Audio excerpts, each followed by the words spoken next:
Hello, students. So, in this video, we'll discuss chapter number 9, The Age of Guptas, part 2. Student, in part 1, we have discussed till Bhakti movement. In this video, we'll discuss about economy at the time of Guptas. So, students, economy. Agriculture was the main occupation of the people. बच्चा अगर हम ancient period को पढ़ते हैं तो agriculture ही सबका main occupation होता है। ठीक है, उस टाइम थोड़ी ना बहुत सारी फैक्ट्रीज थी, इंडस्ट्रीज थी, कुछ भी नहीं था, तो एग्रीकल्चर मेन ऑक्यूपेशन होता था। Most of the revenue came from land only. जो भी गवर्नमेंट मतलब जैसे आज हमारी जो गवर्नमेंट काम करती है उसके लिए रेलवेज है, ठीक है, डिफरेंट फॉर्म ऑफ टैक्सेस हैं, जीएसटी है, जिससे वो टैक्स कलेक्ट करके वेलफेयर करती है। पर जब पुराने रूलर्स रूल करते थे तो उनकी जो रेवेन्यू जो था, उनकी जो इनकम था, उसका मेन सोर्स क्या ही होता था बच्चा? एग्रीकल्चर। वो एग्रीकल्चर के ऊपर टैक्स लगाते थे, वहाँ से रेवेन्यू कलेक्ट करने के बाद, टैक्स कलेक्शन के बाद उसको वेलफेयर में इन्वेस्ट कर देते थे, एक्सपेंडिचर कर देते थे। During the early period of Gupta rule both internal and external foreign trade prospered. अच्छा, पर जब गुप्ता रूल चल रहा था उस टाइम इंटरनल ट्रेड भी और एक्सटर्नल ट्रेड, एक्सटर्नल बोले तो फॉरेन ट्रेड और home trade, foreign trade, internal external दोनों ही ट्रेड बहुत अच्छे से प्रॉस्पर कर रहे थे। India traded with south east Asia. India के जो ट्रेड रिलेशन थे वो साउथ ईस्ट एशिया के साथ भी थे, वेस्ट एशिया के साथ भी थे, अफ्रीका के साथ भी थे और कुछ मेडिटेरेनियन कंट्रीज के साथ भी थे। ठीक है, अब अच्छा अगर मैं इंडिया के मैप की बात करूँ तो देखो, ये हमारे इंडिया का ईस्ट साइड है, ये हमारे इंडिया का वेस्ट साइड है। तो वेस्ट एशिया में जैसे सऊदी अरेबिया, यमन, ओमान, इनके साथ भी ट्रेड रिलेशनशिप्स अच्छे थे। ठीक है, अगर फिर यहाँ पे हम जाते हैं तो ये पूरा अफ्रीका आ जाता है। अफ्रीका में मिलेगा आपको, अफ्रीका के साथ हमारे ट्रेड रिलेशन अच्छे थे। और फिर यहाँ पर साउथ ईस्ट एशिया भी लिखा है, मतलब साउथ पास पार्ट जो था एशिया का, वहाँ पर भी हमारे रिलेशनशिप, ट्रेड रिलेशनशिप बहुत अच्छे थे। और अफ्रीका के ऊपर वाले रीजन में आपको मिल जाएंगी बहुत सारी छोटी छोटी मेडिटेरेनियन कंट्रीज, वहाँ पर भी हमारा ट्रेड बहुत अच्छे से हुआ करता था। और कौन कौन से पोर्ट थे जहाँ से ट्रेड होता था? त्रामलिप्ती, भरूच, सुपारा, कल्याण, ये मेन पोर्ट्स थे जो ओवरसीज ट्रेड को हैंडल करते थे। अब ओवरसीज ट्रेड के प्रोडक्ट क्या थे बच्चा? स्पाइसेस, मसाले, पर्ल्स, मोती, आइवरी, हाथी दांत, परफ्यूम्स, आपको पता ही है, और टेक्सटाइल, क्लॉथ के लिए तो हम फेमस थे ही। आइवरी होता है हाथी दांत, पर्ल्स मोती, और कुछ प्रीशियस स्टोन भी हम एक्सपोर्ट करते थे। The trade made the empire very prosper, और इसी ट्रेड की वजह से जो एम्पायर था बहुत ज़्यादा रिच होने लग गया। The last year of Gupta period saw decline in trade. But बच्चा जब गुप्ता पीरियड का लास्ट ईयर चल रहा था तब से ट्रेड डिक्लाइन करने लग गया था। The invasion of the Hund's में हैव, फिर किस लोगों ने इन्विजन करना स्टार्ट किया? हुन्स लोगों ने। और ये ह्यून्स हुन्स लोगों के जो एंट्री थी इंडिया में, इनके जो इन्वेजन्स थे वही डिक्लाइन का रीज़न बना ट्रेड के। The towns and cities which dependent on trade also suffer. बच्चा कुछ सिटीज़ टाउन्स ऐसे होते हैं जिनका कंप्लीट डिपेंडेंस किस पे होता है? ट्रेड के ऊपर होता है, तो उन लोगों ने बैडली सफ़र किया। बच्चा इसको आप लोग क्या पढ़ेंगे? हंस। ठीक है, हुन्स नहीं बोलेंगे, क्या बोलेंगे? हंस। तो जो हंस का जो इन्वेजन था वो डिक्लाइन का रीज़न बना ट्रेड के किस रीन में? गुप्ता रीन में। Art and architecture. गुप्ता जो किंग थे उन्होंने बहुत सारे टेम्पल्स बनवाए। Early Gupta temples were simple structures. जो पहले शुरुआती दौर में जो गुप्तास ने टेम्पल बनवाए उनका सिंपल आर्किटेक्चर था। एक रूम हुआ करता था जहाँ पर इमेज होती थी डाइटी की। ठीक है, पर जैसे जैसे टाइम निकलता गया टेम्पल्स लार्ज होते गए, एलॉबरेटेड होते गए। ठीक है, शुरुआती जो टेम्पल्स थे वो एक रूम के टेम्पल्स होते थे जहाँ पर डाइटी होती थी। धीरे धीरे टेम्पल्स का साइज़ बड़ा होता गया, बड़ा होने के साथ साथ एलॉबरेट होते गए वो। इसी में एक एग्जांपल आप लिखेंगे, दश अवतार। दस अवतार टेम्पल था दियोगढ़ में। दियोगढ़ में दस अवतार टेम्पल था। और ये दियोगढ़ कहाँ पर है? झांसी के पास में है बेटा। झांसी कहाँ पर है बताओ मुझे? यूपी में। तो जो दस अवतार टेम्पल है वो कहाँ पर है? यूपी में है। ठीक है, दियोगढ़ में है। और दियोगढ़ किसके पास है? झांसी के पास में है। The temple of Bhitargaon near Kanpur Bhitar Gaon कहाँ पर है? कानपुर। और कानपुर भी कहाँ पर है बच्चा? यूपी में ही है। मतलब दोनों टेम्पल गुप्ता पीरियड के कहाँ पर हैं, जो मेन हमने दिखा है UP. And temple at Sanchi is very beautiful. 10 अवतार टेम्पल, भीतगांव टेम्पल और सांची, ये तीनों ही बहुत ज़्यादा सुंदर हैं। They are constructed of brick and stone, का ऐसे बने ब्रिक और स्टोन से। एंड स्टूडेंट इसी टाइम में, गुप्ता के टाइम में बहुत सारी बुद्धिस्ट मोनास्ट्रीज बनी हैं, ठीक है। कुछ को कैसे बनाया गया है बच्चा? केव्स को कट किया, हिल्स में जो केव्स थी उनको कट करके बनाया गया है, ठीक है। Some of them were in the form of caves cut into the hills. किस तरीके से बनाया गया है? जैसे हील में हम लोग एक केव कट करके बना दे ना, इस तरीके से बनाया गया है Buddhist monastery. One such cave monastery is in Ajanta. और ये जो आपको फोटो दिखाया गया ये अजंता का ही है, औरंगाबाद महाराष्ट्र में है अजंता, ठीक है। और जो जतकास जातक कथाएं थी जिसमें बुद्ध ने अपनी छोटी छोटी स्टोरीज को लिखा है, उस टाइम की छोटी छोटी स्टोरीज को, ठीक है, बुद्ध ने नहीं लिखा है, बुद्ध की स्टोरीज का कलेक्शन है जातक कथाएं, ठीक है। तो जो मोनास्ट्रीज हैं अजंता में, वो इसी टाइप की मोनास्ट्री का एक एग्जाम्पल है, जहाँ पर आप देखेंगे कि हील को कट करके केव बनाई गई है। Its wall are covered with painting murals, उस पर म्यूरल की पेंटिंग बनाई गई है depicting events from life of Buddha. और किसकी लाइफ को दिखाते हैं वो इवेंट्स? बुद्ध की लाइफ को। These cave painting among the finest in the world are popular for tourist attraction. और पूरे वर्ल्ड में ये जो केव पेंटिंग है ये बहुत फेमस है, पूरी दुनिया से टूरिस्ट उनको देखने आते हैं। The art of sculpture scale new height. और इसी गुप्ता पीरियड में स्कल्पचर बनाने का जो आर्ट था वो एकदम बिल्कुल टॉप नॉच पे था। बचा इसी टाइम में बहुत सारे इमेजेस, भले वो बुद्धा के हों, महावीर के हों या किसी हिंदू गॉड गॉडेस के हों, उनको डिस्कवर किया गया। Statue of seated Buddha from Sarnath is one of the finest example of Buddha sculpture. अगर बुद्ध स्कल्पचर की बात करें तो जो सारनाथ में जो बैठे हुए बुद्ध दिखाए गए हैं वो गुप्ता स्कल्पचर का ही फाइनेस्ट एग्जाम्पल है, ठीक है। सारनाथ में बैठी हुई मूर्ति बताई गई है, ये जो मूर्ति है वहीं की है, ये फाइनेस्ट स्कल्पचर में से एक है, ठीक है। सच में बहुत ब्यूटीफुल है। और ये वो पोज था जिसमें डेपिक्ट किया गया, दिखाया गया कि धम्म को प्रीच कर रहे हैं Buddha. The hello represent his spiritual strength. Hello represent his spiritual strength. Hello का मतलब क्या होता है बेटा? प्रभा मंडल, ठीक है। जो रोशनी, जो प्रकाश वहां से निकल रहा हो, हेलो, ठीक है, वो उनकी स्पिरिचुअल स्ट्रेंथ को दिखा रहा है। लिटरेचर की अगर हम बात करें तो गुप्ता का जो रीन था were patrons of Sanskrit literature. Gupta जितने भी किंग थे वो सभी सब किसको मानते थे बच्चा? संस्कृत लैंग्वेज को मानते थे, संस्कृत लिटरेचर के वो पैट्रन्स थे। कुछ फाइनेस्ट पोइट्री और ड्रामा जो संस्कृत के थे वो इसी टाइम में लिखे गए। The greatest poet and dramatist of this period was Kalidas. अच्छा, गुप्ता रीन में जो ग्रेटेस्ट पोएट्स है, ड्रामेटिस्ट थे, वो कौन थे? कालिदास थे। उनके जो फेमस वर्क हैं वो है मेघदूत, रघुवंशम, ऋतु संहारा,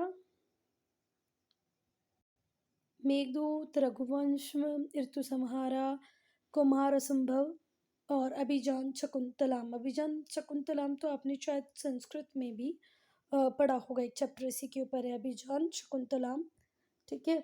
ये सब लिटरेचर किसके थे बच्चा? कालिदास के थे। तो बच्चा कालिदास की सारे वर्क की अगर हम एक बार और नाम लें, भले वो लिटरेरी वर्क हो या उनका कोई ड्रामा हो या उनकी कोई पोइट्री हो, तो उसको अगर हम बोलेंगे तो पहला मेघदूत, रघुवंशम, ऋतुसंहार, कुमार संभव, ठीक है, अभिजान शकुंतलम। ये लिटरेरी पोर्शन है, किसका है बच्चा?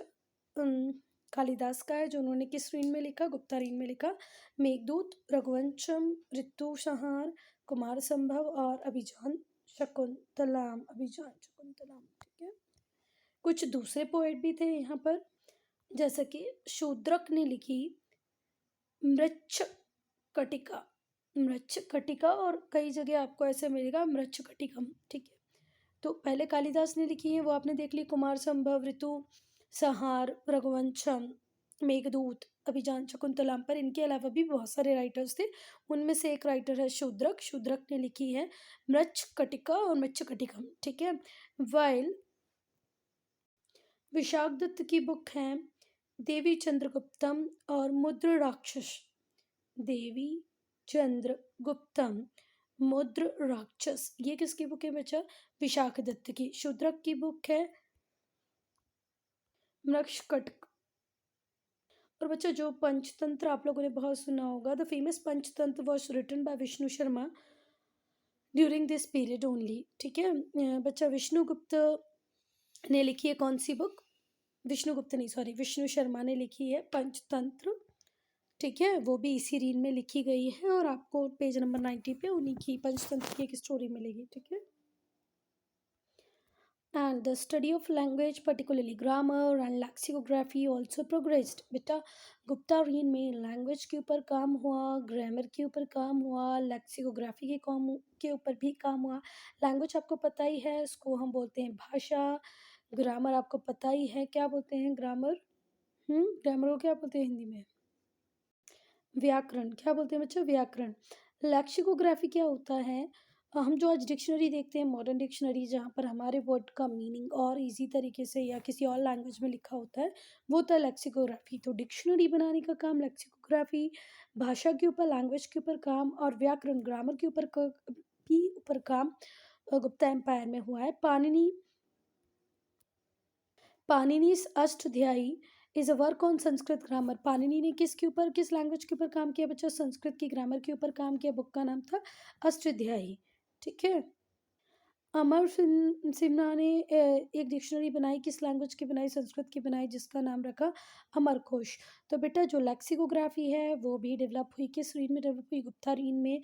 और एक डिक्शनरी बन भी गई जिसका नाम था अमरकोश। किस लैंग्वेज में बनी वो? संस्कृत लैंग्वेज की डिक्शनरी थी। तो बच्चा यहाँ क्विक क्विज देखें, जो 10 अवतार टेम्पल है वो कानपुर के पास नहीं है, कहाँ पर है? झांसी के पास है। Seated Buddha statue from Sarnath is the finest example of Gupta sculpture. बैठे हुए जो बुद्ध है वो। फेमस वर्क ऑफ कालिदास तो आप लोग लर्न कर ले, मेघदूत और अभिजान शकुंतलम। हु रोट देवी चंद्रगुप्तम? किसने लिखी है देवी चंद्रगुप्तम? बताओ जरा, किसने लिखी है? एक बार कमेंट सेक्शन में बता पाओगे क्या? तो वो लिखी है विशाख दत्त ने। किसने लिखी है बच्चा? विशाख दत्त ने लिखी है। कालिदास के दो अगर हम बात करें लिटरेरी वर्क के, फेमस वर्क के, तो अभिजान शकुंतलम लिखोगे और दूसरा लिखोगे मेघदूत। जो सीटेड बुद्धा स्कल्पचर है, बुद्धा स्टैचू है, वो एक फाइनेस्ट एग्जाम्पल है गुप्ता स्कल्पचर का। और 10 अवतार टेम्पल बचा कानपुर के पास नहीं, 10 अवतार टेम्पल किसके पास है? झांसी के पास है, ठीक है। तो ट्रू आएगा कि फॉल्स? फॉल्स आएगा इसका, क्योंकि वो झांसी के पास है। And student I am waiting for this answer. Amarakosha क्या है और किसने लिखी है? ये आंसर आप लोग मुझे कमेंट सेक्शन में बताएंगे, ठीक है। आई am waiting for your reply. Science, the study of all branches of science, particularly astronomy, mathematics, metallurgy, medicine, flourished under Gupta. But जब गुप्ता रीन था, जब मैथमेटिक्स में भी, एस्ट्रोनॉमी में भी, मेटलर्जी में भी। एस्ट्रोनॉमी क्या होता है? खगोल शास्त्र, मतलब हमारे जो प्लैनेट्स हैं, हेवनली बॉडीज़ हैं, उनकी स्टडीज़ को एस्ट्रोनॉमी, ठीक है। फिर मेट्रोलॉजिकली, मेटल में अगर आप कोई नई चीज़ फाइंड कर रहे हैं, उसके ऊपर स्टडी कर रहे हैं। मेडिसिन आपको पता ही है, मैथमेटिक्स आपको पता ही है। ये भी गुप्ता रीजन में बहुत फ्लोरिश किया। अगर बच्चा पहले हम लोग एस्ट्रोनॉमी को देखें तो आर्यभट्ट और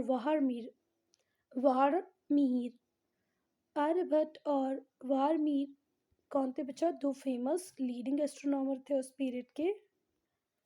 एस्ट्रोनॉमी में गुप्ता पीरियड में तो जो फेमस एस्ट्रोनॉमर थे वो थे आर्यभट्ट और वारमीर, ठीक है। आर्यभट्ट ने डिस्कवर किया बच्चा क्या? That earth goes around the sun. जो सन है उसके आसपास चक्कर लगाती है अर्थ। ये आपको किसने बताया? आर्यभट्ट ने बताया। And also move its axis, और वो अपनी एक्सिस पे भी घूमती रहती है। ये भी किसने बताया? किसने बताया? आर्यभट्ट ने। He wrote Aryabhatiya in which he found solution to mathematical problems. और उन्होंने एक बुक लिखी जिसका नाम है आर्यभट्टियम, जिसमें उन्होंने सॉल्यूशंस देने की, मैथमेटिकल प्रॉब्लम के सॉल्यूशन दिए हैं। वारमीर ने लिखी है बृहत संहिता। वारमीर ने कौन सी बुक लिखी है बेटा? द बुक ऑफ वारमीर, बृहत संहिता। ये साइंस का इंसाइक्लोपीडिया है जिसमें बहुत सारी चीज़ें आपको किसकी मिलेंगी? साइंस की मिल जाएंगी। अगर मैथमेटिक्स की बात करें तो जो न्यूमरल सिस्टम है हमारा बहुत पहले से बहुत ज़्यादा एडवांस था। आपको पता ही होना चाहिए, भले वर्ल्ड को ज़ीरो देने की बात हो या 1 2 3 वाली काउंटिंग देने की बात हो, ये सब हम इंडियंस ने ही दी है। This system was later adopted by Arabs who improved it further. Numerals were first developed and used by Indians. Numerals develop भी इंडियंस ने किए और यूज़ भी हमने ही उनका किया। पर फिर हमसे कौन लेके गए बच्चा? अरब। अरब ने उनमें थोड़े से और इम्प्रूवमेंट किए। फिर यूरोपियंस ने अरब से लर्न किया। पहले इंडिया के पास था, फिर अरब गया और अरब से कौन लर्न कर गए? Europeans. Indian mathematician knew use of zero. और इंडियन मैथमेटिशियन थे जिनको जीरो का यूज़ पता था। They also used the decimal system extensively. So बच्चा एक और चीज़ यहाँ पर ध्यान दो, डेसिमल, ज़ीरो,